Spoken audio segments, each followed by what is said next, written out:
Hi everyone, it's Neil Patel, and today's another day of LinkedIn Unlocked, where I teach you advanced strategies to turn business connections into leads and customers. Today we're going to be breaking down creating the right profile. And before we get started, I want to start off with a quote. Oftentimes, in order to capture your dreams, it'll require you to chase your fears. As I mentioned in this lesson, I'm going to be breaking down profile optimization and how to set up that perfect profile. In the previous lesson, we went over data analysis. If you haven't seen that, go to neilpatel.com/training and click on LinkedIn Unlock.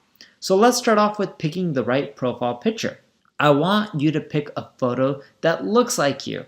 I know that sounds simple, but a lot of people want to use Photoshopped images, stuff that doesn't reflect how they look today. I'm not talking about what you look like 5 or 10 years ago, or what you could look like in the future. I want you to use an image that looks like you today. If you decide to get a whole new hairdo, we'll make sure that you take pictures to resemble that hairdo, so then that way when people see you, they can connect the dots. You also want to make sure that image of you is in a high resolution. Ideally, your profile should be 400 by 400. Opt for a different image if it's blurry after uploading. You don't want someone to look at that image and it being super blurry. When you also upload an image, your face should take up roughly 60% of the frame. If it takes up too little, that means people don't really get a good connection of who you are, what you look like. If your image is mainly of your suit or your outfit, that's not a good image. So in that case, you may need to crop the image, and that's fine. Just make sure it's the top of your shoulders or around the shoulders, so in that way you can see all the way from a little bit of your clothes to just a little bit above your head. And make sure you're also the only person in that picture. You don't want to put a picture with 3 other people in there. People are going to be like, wait, who's Neil? Who's Brittany? And when you just put a picture of just yourself, it allows people to see who you are with no confusion. If there's other people in the image, either choose another image or crop them out. I also recommend that you have someone else take your picture. Don't do selfies. Make sure it's super professional. Remember, LinkedIn isn't a personal social network. It's a B2B social network. So make sure you're using that nice, clean, crisp image. You don't want too much stuff in the background. I usually just tell people to do a white background of their face, so that way their face can be seen and there's no distortion in the background or distractions. When you have that picture, you want to make sure that you have that right expression. You don't want to be sad face or grin or too serious. You want to be light. Why? Because culture is very important when people are either hiring you or when they're doing business with you. They want to work with people that are friendly, that they can get along with. So smiling can help put candidates at ease. And just practice smiling in front of a mirror if you're unsure, and then you can get a quick understanding of, all right, this is what you should do or what you shouldn't do. And as I mentioned, no distracting backgrounds. Try to just keep the focus on your face. You can crop out the background. There's a lot of free photo editing tools you can Google for that. So let's look at the headline section. Your headline is underneath your name. It's roughly 120 characters, at least that's the limit, including spaces, and your headline should provide benefits to the viewers and include the right keywords. If you include the wrong keywords, then people won't know how to find you whenever they're searching on LinkedIn. Then next, there's a summary section. So let's look at my summary section. I want you to be authentic. There's a 2,000 character limit. You don't have to be short to the point. I recommend going more in depth because people want to get to know about you. Make your summary keyword rich, provide data to back up your results, and have a clear call to action. You can look at mine, you'll see there. I talk about what I do, the services I offer, and heck, even if people want to hire me for public speaking engagements, I mention that in my LinkedIn profile as well. LinkedIn, of course, has an experience section, and that's a large chunk of LinkedIn, and you need to fill out the experience that you've had. So I'll break down the companies I've worked at, my past job positions. I'm probably not the best example of this because I've been an entrepreneur for pretty much most of my life, other than working at a theme park or selling vacuums door to door.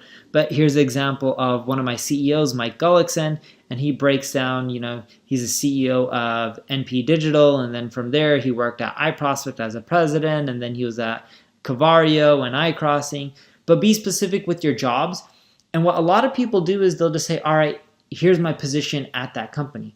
Well, if you had multiple positions within that company, show how you got promotions. that's good for you. It actually makes you a more likable candidate for potential recruiters, and it makes it where other businesses are more likely to do business with you. And the reason being is if you kept getting promotions, what does that tell people? Hey, you must be talented. You must be good at whatever you specialize in, and people should pay attention to you. And again, in this section, don't forget the keywords. And whenever you can, show credibility. Like if you're an advisor to a company or investor or a board member, all of that helps as well. And of course, when you're writing these things in text and description sentences, show your personality. People want to work with like-minded people. Next section is the education section. You want to maximize your academic history. I know college isn't everything, but still, there's some people, some companies that place emphasis on this, whether it's going in for a quick brush-up degree or a sales course or certification or an MBA. Everything adds up. So list it all there and share your story, your professional story on who you are, your degrees, why you have them, and the whole purpose of them. The next section, and this is my favorite section, is the volunteer section. Where do you volunteer? Where do you help out? Fill this out. People don't want to just know about your corporate life. They also want to know about your personal life. What's funny is I've gotten a lot of business from volunteering over the years, not because I volunteered and be like, who can I volunteer with to get more business? I volunteered with causes that my wife and I believe in. And funny enough, naturally, I ended up doing business with some of those people. I didn't pitch them. They came to me.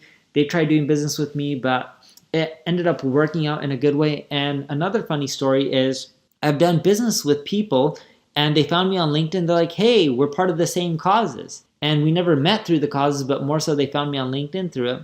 And that's helped as well. Whatever you've done on a volunteering side, list that out. The next section is skills and endorsement. So with that section, list out your skills. You can have up to 50 skills listed on your profile. I want you to feature your strengths, your most in-demand skills, what people really look forward to you with, what you're really known for, and reorder and showcase them based on your top 10 best skills. Keep your endorsements fresh, reach out to friends, colleagues, ask them to endorse you, and of course, take courses to learn new skills so that way you keep growing, and getting better. And then that way, more people are likely to give you better recommendations, which is the next section. What's cool about recommendations is not only can you receive them, but you can give them as well. And when you end up giving recommendations, you'll find that people will start giving them back. So explain the nature of your professional relationship, explain how you contributed or helped grow their company or what you did for them. And what you'll find is they'll also start giving you a recommendation as well. Think about it as a social network, which LinkedIn is. You can ask for recommendations or you can give recommendations, and you want to do both, but be picky when you do this. Be very thoughtful. Don't give recommendations for someone that you don't believe in because that makes you look bad as well. And I wouldn't just go out there blatantly asking a lot of people for recommendations. You want the people that do recommend you to be well-known, higher positions, or more established than you because that brings you up in a better light. The next section on LinkedIn is interests. So with the interest section, this pretty much consists of news sources, influencers, companies, schools, groups. It's a great way for you to connect more with like-minded individuals. So when you do this, what you'll find is it'll open the door to better networking opportunities. Just think about it this way. You're more likely to do business with people who are similar to you. And that's why you want to add interests on LinkedIn. What are your interests? What organizations and companies do you want to follow? What influencers do you want to follow? By just clicking on the follow button for these profiles, it'll automatically add them to your interest section so that way people know what you're interested in and what you're not interested in. As Zig Ziglar once said, you can have everything in life you want if you will just help enough other people get to where they want. In other words, help people out. With LinkedIn, it's not just about you, it's about others. And that's what makes people successful on LinkedIn. Now, next week, I'm going to go and discuss network growth and what you could do to get more followers on LinkedIn, boost your network, which will eventually lead to more revenue as well.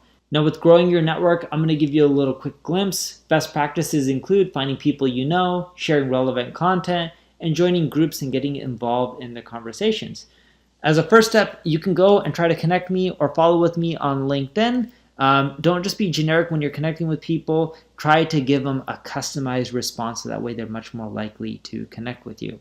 And don't look back and ask why. Look ahead and ask why not. Go out there, don't be shy, don't worry. It's not like you have to see these people every single day, so don't be shy. If you enjoyed this video, like it, share it. Make sure you go to neilpatel.com/training, click on LinkedIn Unlocked. This is week 1, lesson 2, where you can end up finding the modules right underneath the video to help you succeed on LinkedIn. Thank you for your time.